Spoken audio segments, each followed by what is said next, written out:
So speaking to Abraham, what does he promise Abraham? He promises Abraham that he'll have a child named Isaac. He promises Abraham that his descendants would have this, square miles of land, known as Israel. So he promises all that. And so as Abraham is believing those promises, of course, God is working through Abraham to what? To get Jesus into the earth, because that's the overall promise that God is making to Abraham, and Abraham was aware of it. Abraham knew that a seed was coming from his loins that was going to bring life to the world. In Abraham, Genesis 12 says, all the families of the earth will be blessed. In Genesis 22, he says, in thy seed, all the families of the earth will be blessed. So Abraham knew that this seed was coming through him.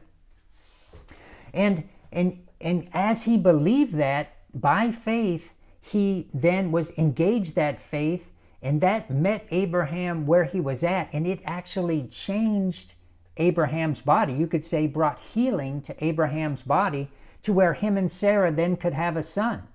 Of course, and then Isaac had Jacob and Esau. Jacob had the 12 tribes.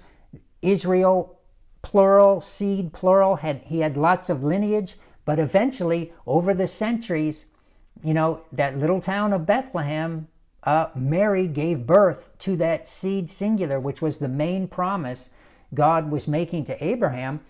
But in Abraham believing that overall promise, that met Abraham where he was at, and Abraham got his body healed by faith. Even though Abraham's not even born again yet, Jesus hadn't come yet.